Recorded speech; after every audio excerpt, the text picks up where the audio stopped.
어제 헝가리 현지에서는 한국인 사망자 3명이 추가로 발견됐습니다. 침몰한 허블레아니호 인양 작업은 우리 시각으로 오늘 중에는 힘들 것으로 보이는데요. 이와 관련해 취재 기자와 함께 좀 더 자세히 살펴보겠습니다. 국제부 강태욱 기자 나와 있습니다. 안녕하세요. 안녕하십니까. 네, 당초 원래 계획대로라면 우리 시각 오늘 오후부터죠. 인양 작업이 시작이 됐어야 했는데 크레인선이 오다가 멈췄다고요? 예, 그렇습니다. 침몰한 유람선을 인양하러 투입된 크레인선 대형 크레인이죠. 클라크 아담이 사고 현장까지 가던 중간에 일단 운항을 멈췄습니다. 아르파드 다리와 머르기트 다리 2개를 남겨둔 상황인데요. 거리로 보면 침몰 지점에서 한 5km 정도 떨어진 곳입니다. 네. 애초 계획은 이제 오늘 한국 시간으로 오늘 오후부터 인양 작업을 할 계획이었지만 변수가 생겼다고 볼 수 있습니다. 네.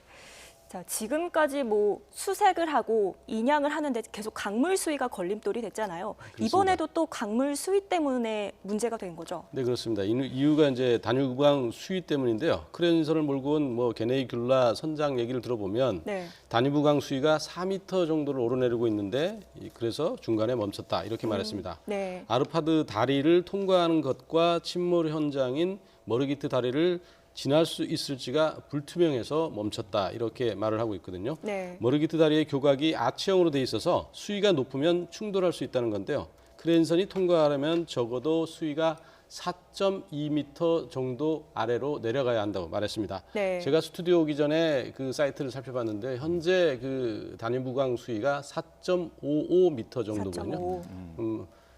앞으로도 예. 예를 들어 30cm 정도는 더 떨어져야 네. 이 다리를 통과할 수 있지 않을까. 그래서 아마 수위를 지켜봐야 하는 상황입니다.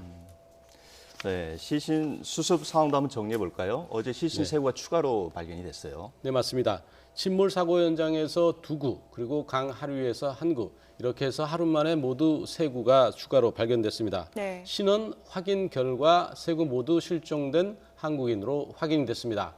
현지 시간으로 5일 오후 3시 40분쯤 침몰 선박 선체에서 여성 시신 1구를 인양했는데요. 40대 한국인 여성으로 밝혀졌습니다. 네. 또 앞서 오전 9시 21분쯤에도 선체에서 남성 시신 1구도 수습을 했습니다. 확인 결과 침몰 사고로 실종된 한국인 60대 남성이었습니다. 네. 또 침몰 현장 50km 하류에서도 시신 1구가 발견됐는데 30대 한국인 여성이었습니다. 네. 자, 오늘이 우리 시각으로는 사고 8일째인데 정리해보면은 지금까지 모두 8구의 시신이 발견된 거고 종합해보면은 현재 실종자는 11명이 남은 거죠. 네, 그렇습니다. 전체적으로 종합을 해보면요. 지난 3일 2구의 시신이 수습됐고요. 네. 또 지난 4일 3명의 시신, 그리고 어제 또 3명의 시신, 이렇게 해서 모두 8명의 시신이 수습됐습니다. 네. 그래서 지금까지 확인된 한국인 사망자는 15명, 실종자는 11명이 됐습니다. 헝가리 선원 2명을 제외하면, 헝가리 선원 2명은 아직 실종 상태입니다. 네. 그 2명을 제외하면 한국인이 모두 33명이었습니다. 네. 여기서 사고 당일 생존자 7명을 빼면 사망 실종자가 모두 26명이고, 그래서 지금 찾아야 할 실종자는 11명의 상태입니다. 네. 네, 수색 작업이 좀 차질 없이 진행이 돼야 될 텐데 인양을 위한 크레인이 오다가 멈춰서면서 시신 수색 작업에 차질이 빚어지는 거 아니야? 이런 우려도 있어요. 예, 거꾸로 오히려 이제 이 인양 작업이 약간 늦춰지기 때문에 오히려 이제 실종자 수색 작업은 조금 더 속도를 올릴 수 있는 여지가 생기게 됐습니다. 네. 그래서 우리 측 신속 대응팀은 여전히 그래서 수색 활동에 힘을 쏟고 있고요. 또 선박 한 척을 더 투입하는 등 장비를 더 투입해서 오늘 하루 그 수색 작업에 아마 집중을 할 것으로 보입니다. 네. 그래서 수색 범위를 더 넓히는 것과 헬기와 선박 등 추가 장비 투입도 헝가리 측에 요청을 해놨습니다. 이른바 이제 수색의 골든 타임 시기가 어제부터 오늘까지 이렇게 안팎으로 해서 한 일주일 정도거든요. 때문에 시신들이 물 위에 떠오르는 일도 잦은 것으로 보입니다. 잇따른 희생자 발견으로 추가 수습 가능성이 높아진 만큼 수상 수색과 헬기 수색 등 이런 게 다양하게 강화될 것으로 보입니다. 네.